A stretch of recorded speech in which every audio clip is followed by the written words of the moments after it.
नमस्ते बच्चों। गर्मी की छुट्टियों के बाद तुम्हारी कक्षा में स्वागत है। और हम लोग आज शुरू करेंगे पाठ 4। ठीक है, पिछले के पाठ को हम लोग पढ़ चुके हैं और उसका अभ्यास भी कर चुके हैं।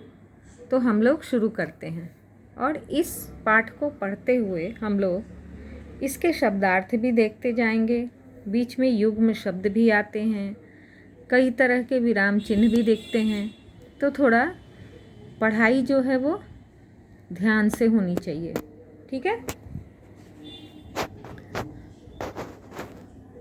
आदमी सुभिता खोजने में मारा जाता है। अब सुभिता का तुम यहाँ देखोगे, ये मोटे अक्षर में लिखा हुआ है। जो भी मोटे अक्षर में लिखा रहेगा वो उस तरह का शब्द है जिसका एक अर्थ तुम्हारे पाठ में नीचे दिया रहता है। सुभिता ये बोलने का शब्द है, ऐसे हम लोग सुविधा ही बोलते हैं उसको। सज्जन भला आदमी या शरीफ आदमी।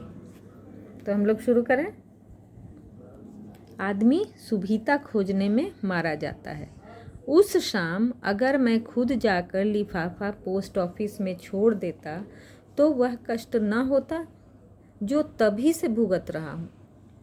उस शाम मुझे एक लिफाफा ज़रूरी छोड़ना था। यहाँ ध्यान दोगे, नुक्ता वाले शब्द हैं, लिफाफा ज़रूरी।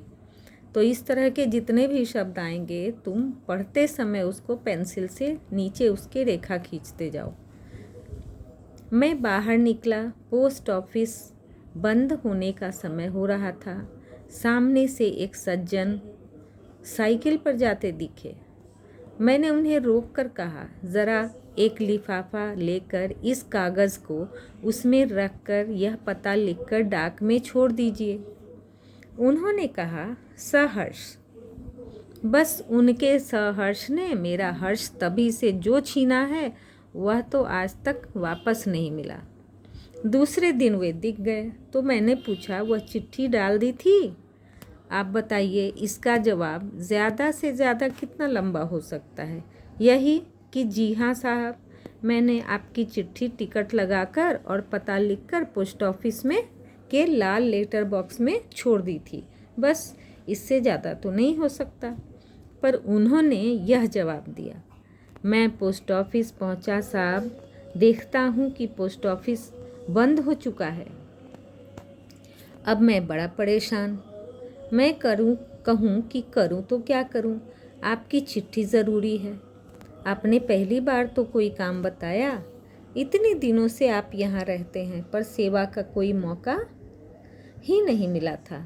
मैंने कहा, चाहे आकाश टूट जाए और पृथ्वी फट पड़े पर आपका लिफाफा ज़रूर डालूँगा। तो साहब मैं बाहर निकला। अब मैं कहूँ कि जाऊँ तो कहाँ जाऊँ? इतने में साहब मेरी नज़र पड़ी साहनी मेडिकल स्टोर पर।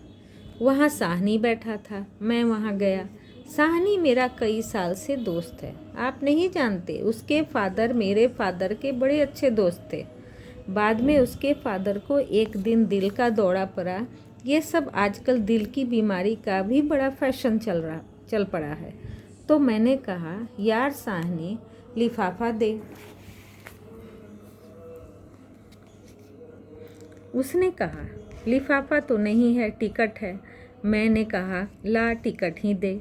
मैंने साहब टिकट तो हाथ में कर ली, अब लिफाफा। मैं बाहर खड़ा खड़ा कहूँ कि लिफाफा कहाँ से लाऊं? अब मुझे घबराहट होने लगी। आखिरी डाक निकालने का वक्त हो रहा था। लिफाफा नहीं गया तो क्या होगा? हे भगवान, तू ही रास्ता बना। मैं तो इस गाड़ी से लिफाफा छोड़ कर ही रहूँगा, चाहे मुझे स्टेशन ही क्यों न जाना पड़े। गाड़ी चल दी होगी तो उसे रोक कर लिफाफा छोड़ूंगा, पर लिफाफा मिले कहाँ? अचानक साहब मुझे राजू दिखा, वही राजू जो किताबों का एजेंट है। उसके हाथ में बस्ता था। मैंने सोचा इसके पास ज़रूर लिफाफा होगा। मैंने कहा, यार राजू एक लिफाफा दे। उसने कहा, यार लिफाफा तो है पर उस पर फर्म का नाम छपा है। मैंने कहा, कोई बात नहीं, मैं उसे काट दूंगा। मैंने लिफाफा ले लिया। जेब में हाथ लगाया तो कलम नहीं था। मैंने कहा, अजीब बेवकूफ़ हूँ, काम ले लिया और कलम लाया नहीं। भाग्य से राजू के पास पेन था। मैंने कहा, यार पेन दे, और उसने साहब फ़ौरन निकाल कर दे दिया। राजू में इतनी बात अच्छी है, उसके पास कोई चीज़ हो तो फ़ौरन दे देता है। अब मैं कहूँ कि काहे पर रख कर लिखूँ। मैंने झट उसका बस्ता लिया, उस पर लिफाफा रखा, उसकी फर्म का नाम काटा और पता लिखा, और साहब मैं भागा पोस्ट ऑफिस की तरफ। अब संयोग देखिए साहब कि पहुंचा हूँ कि डाकिया चिट्ठियाँ निकाल कर लेटर बॉक्स बंद कर रहा था। मैंने कहा, भाई साहब यह चिट्ठी भी ज़रूरी है, इसे डाक में शामिल कर लीजिए। वह भला आदमी था, उसने लिफाफा ले लिया। तब साहब मेरा मन हल्का हुआ। यह मैंने बहुत संक्षेप में लिखा है। उन्होंने लगभग आधा घंटा इस विवरण में लिया। मैंने कसम खाई कि कभी इनसे कोई काम नहीं कराऊंगा, मगर जितना पाप कर चुका था उसका फल तो भुगतना ही था। मेरा काम करके उन्होंने मेरे ऊपर हमेशा के लिए अधिकार जमा लिया था। रास्ते में उनका घर पड़ता था, मैं निकलता और उन्हें दिख जाता तो वे बहुत खुश होकर मुझसे पूछते, कहाँ जा रहे हैं। मैं नहीं समझ पाता कि आमतौर पर लोग क्यों पूछते हैं कि आप कहाँ जा रहे हैं। वे क्या पुलिस के आदमी हैं, या खुफिया विभाग के हैं, या चाचा होते हैं कि जानना चाहते हैं कि तुम कहाँ जा रहे हो।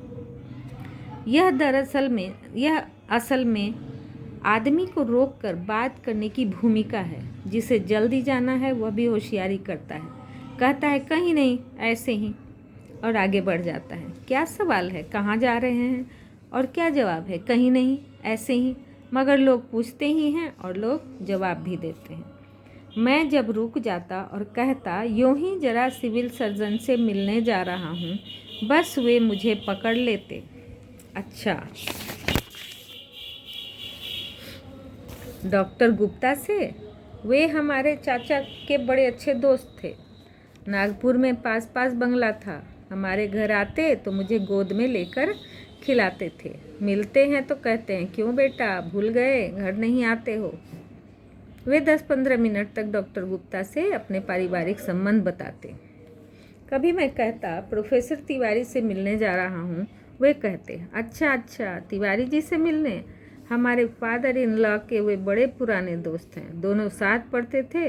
अभी भी वे हमारे प्रति प्रेम भाव रखते हैं। कभी मिल जाते हैं तो कहते हैं, कभी घर आओ। मैं किसी का भी नाम लेता, वह उनके चाचा, मामा, ससुर या पिता के दोस्त निकल आते, और वे 10-15 मिनट उसके संबंधों के बारे में बताते। एक दिन कहूँगा, डाकू जालिम सिंह से मिलने जा रहा हूँ, तब वे शायद झटके में कहेंगे, अच्छा डाकू जालिम सिंह, वे तो हमारे फादर के अच्छे दोस्त थे, दोनों साथ ही डाका डाला करते थे। जालिम सिंह ने मुझे गोद में खिलाया है। फिर एक दिन कहूँगा, भगवान से मिलने जा रहा हूँ। वे कहेंगे, भगवान से? अच्छा, वे तो हमारे चाचा के बड़े अच्छे दोस्त हैं, दोनों स्वर्ग में एक साथ काम करते थे। मेरा नाम उन्हें बताइए, वे पहचान जाएंगे, मुझे तो भगवान ने गोद में खिलाया है। अब अपनी यह हालत है कि उस रास्ते को छोड़कर करीब आधा मील का चक्कर लगाकर जाता हूँ। एक दिन वे बाजार में मिल गए, कहने लगे, आजकल आप दिखाई नहीं देते। मैंने कहा, बाहर निकलता ही नहीं, घर में ही रहता हूँ।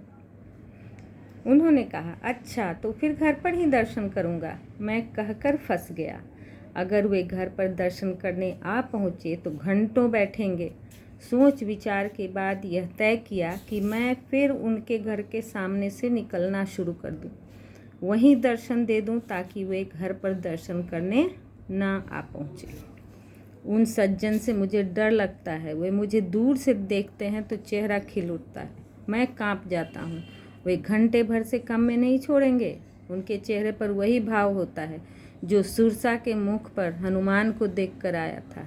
सुरसा ने कहा था, आज सुरनमोही दिन आहारा, आज देवताओं ने मुझे भोजन दिया। वे सज्जन भी किसी परिचित को देखकर मन ही मन कहते हैं, आज सुरनमोही दिन आहारा। वे पास आकर हाथ पकड़ लेंगे और एक पाँव से आपका पाँव दबा लेंगे और मुंह मिलाकर घंटे भर बकते जाएंगे। हम तो राह देख रहे हैं कि कोई कर्नल जिम कॉर्बेट पैदा होगा जो उनसे हमारी रक्षा करेगा। ये थी हरिशंकर परसाई की लिखी हुई कहानी जो उनके साथ घटी, है ना। अच्छी कहानी। और इसमें से तुम लोग नुक्ता वाले शब्द को ढूंढो, एक लिस्ट बनाओ कठिन शब्द का, फिर आगे हम लोग पढ़ते हैं दूसरे पार्ट को।